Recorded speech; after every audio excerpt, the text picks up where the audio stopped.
मुझे कृषि विपणन एवं कृषि विदेश व्यापार मंत्री जी से प्रश्न पूछने का अवसर दिया।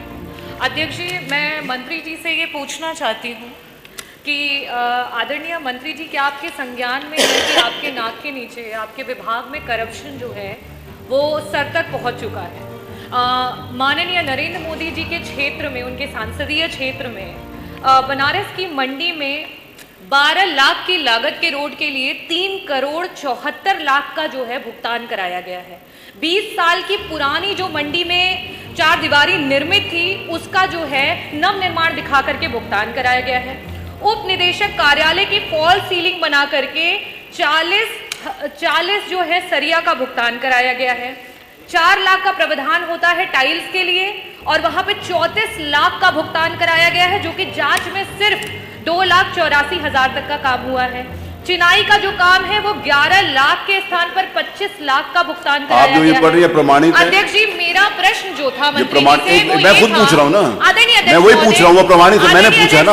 क्योंकि समय बहुत कम है इसलिए मैं शुरू से नहीं बता पाई, मैं फिर बताना चाहती हूँ। मेरा जो प्रश्न था वो मंत्री जी से ये था। अध्यक्ष जी, मैं प्रमाणित करवा रहा हूँ ना। मेरा जो प्रश्न था वो मंत्री जी से ये था कि मंडी के द्वारा, मंडी विभाग के द्वारा मंडी के रखरखाव के लिए और उसके द्वारा बनाई गई सड़कों के लिए क्या उनकी जिम्मेदारी होती है? जवाब में आया हाँ, और साथ ही ये आया कि हम प्रति 5 वर्षों में उसका जो भी रहता है उसकी मरम्मत का कार्य और सारी चीजों की जिम्मेदारी हमारी होती है। मेरा प्रश्न डायरेक्ट मंत्री जी आपसे ये है कि अगर ये आपके विभाग की जिम्मेदारी है तो इतना बड़ा करप्शन क्यों है? इसमें बार बार जांचें होने के बावजूद भी बार बार इस पे जांच हुई, उसके बाद जो है ब्लैकलिस्ट किया गया, ब्लैकलिस्ट के बाद वापस से उन्हीं लोगों को काम दिया गया। इसकी पूरी जांच की समिति के पेपर्स है, मैं टेबल करना चाहूंगी। अध्यक्ष जी, मेरा पहला प्रश्न ये है, जो आपके विभाग की जिम्मेदारी है, जो आपका काम है, उस काम में इतना बड़ा करप्शन है, अभी तक उस पर एक्शन क्यों नहीं लिया गया? दूसरा मेरा प्रश्न मंत्री जी आपसे ये है कि आपके विभाग में एक नया कर लागू कर दिया गया है। जो गरीब व्यापारी हैं, जो नींबू, अदरक, लहसुन, प्याज का व्यापार करते हैं, उनको एक नया कर देना पड़ता है। पहले क्या होता था, जब उनके पास माल पहुंचता था तब वो कर देना पड़ता था, लेकिन आज जैसे ही उनका माल प्रदेश में एंटर कर जाता है, भले वो प्रदेश में आकर के बाहर दूसरी जगह पहुंच जाए, भले वो उस व्यापारी के पास ना पहुंच पाए, लेकिन उसका कर पहले ही ले लिया जाता है। तो ऐसी स्थिति में इस कर को, क्योंकि विभिन्न राज्यों में, आसपास के राज्यों में ये कर नहीं है, सिर्फ उत्तर प्रदेश में नया ये कर लागू किया गया है, क्या मंत्री जी इसको हटाने का काम करेंगे? और लास्ट में मेरा प्रश्न ये है कि पहले आप इसी का 2 का उत्तर दे दें। संभव उत्तर माननीय अध्यक्ष जी संभव है, रागिनी जी सदन में बढ़िया काम करती है, लेकिन सरकार सदन में भी बढ़िया काम करती है और मछली शहर में भी बढ़िया काम करती है।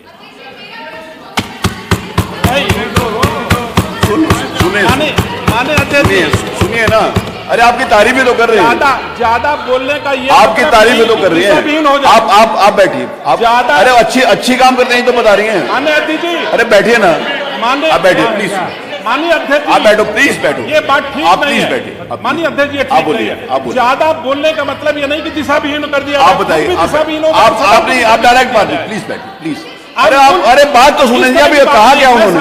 अभी उन्होंने एक लाइन बोली है कि आप अच्छा काम करते हैं, इसी में आप उसके दूसरी लाइन तो बोली नहीं उन्होंने अभी। मेरा आग्रह विनम्रता पूर्वक विपक्ष से भी है और पीठ से भी है। आप बताइए। मैंने मूल प्रश्न जो है, मूल प्रश्न के भीतर ही पूरक प्रश्न पूछे जाते हैं। रागिनी जी ने मूल प्रश्न पर कुछ नहीं पूछा, थोड़ा बहुत पूछा, मैं जवाब, आप जवाब आने दो ना डॉक्टर रागिनी, प्लीज जवाब आने दो। यही तो दुखद है कि ज्यादा बोलती है और ज्यादा बोलने की अपॉर्चुनिटी पे पा जाती है, इसलिए सदन को मोटा मोटा हाईजैक करने की बात कर लेती है। आपको करप्शन का चश्मा लगा हुआ है, राज्य सरकार की सेवाओं वाला चश्मा देखिए आप। मैंने आपकी विधानसभा में जो मछली शहर से चुन करके आती हैं, आपने नहीं देखा होगा, वहां हमने 4 करोड़ 81 लाख 16 हजार की सड़कें बना करके मछली शहर वासियों की सरकार ने सेवा की है। आप कैसी बात, आपको वो नहीं दिखता?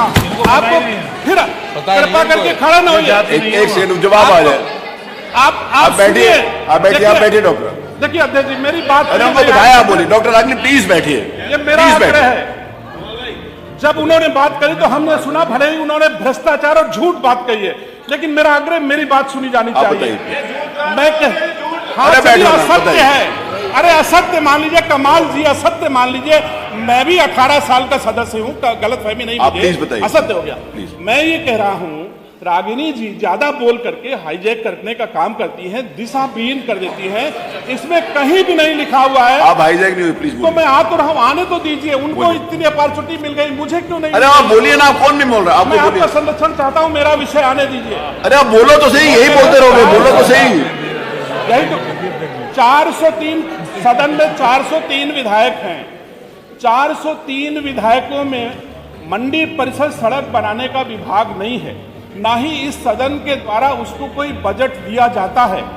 मंडी स्वयं कमाती है और इस सदन के माननीय सदस्यों की सेवा करती है, और इस सेवा के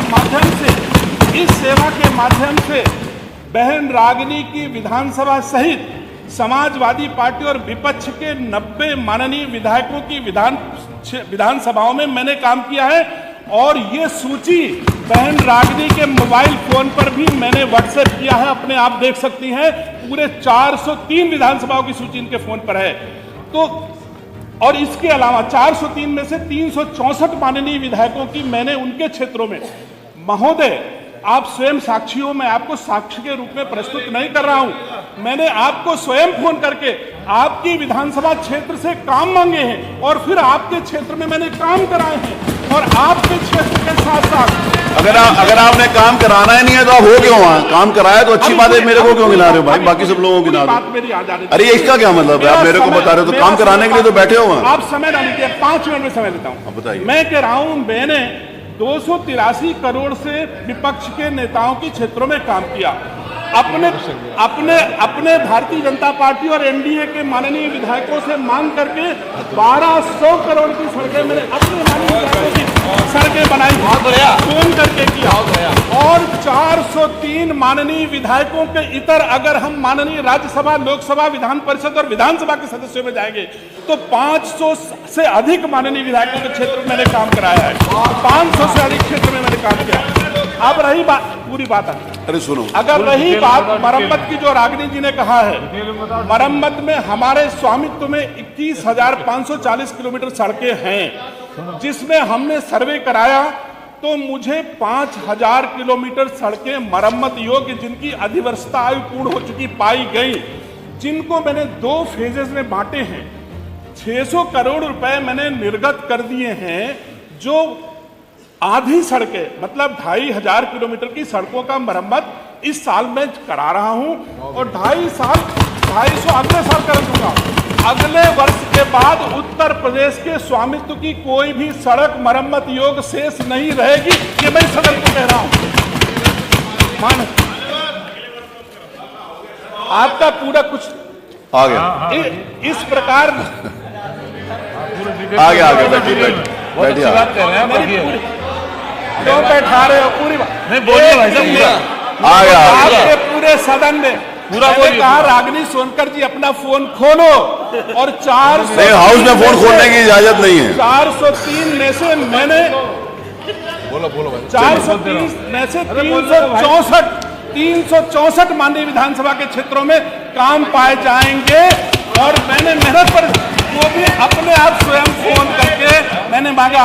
ये मोदी जी का, मैं आपके नोटों से मेरा कोई मतलब नहीं है, मोदी जी का सबका साथ सबका विकास, आपके चश्मे से मैं विपक्ष का दिखाई देता हूं, लेकिन मैं जो चश्मा लगाए हूं उसमें आपकी क्षेत्र की जनता भी सरकार को देवतुल्य दिखाई देती है, और मैं उसकी सेवा करता हूं।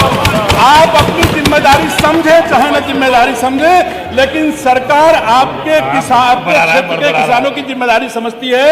राज्य का किसान हमारी सरकार का सम्मान है, राज्य का किसान हमारी सरकार का स्वाभिमान है, उसके लिए मैं एक एक काम करूंगा। धन्यवाद।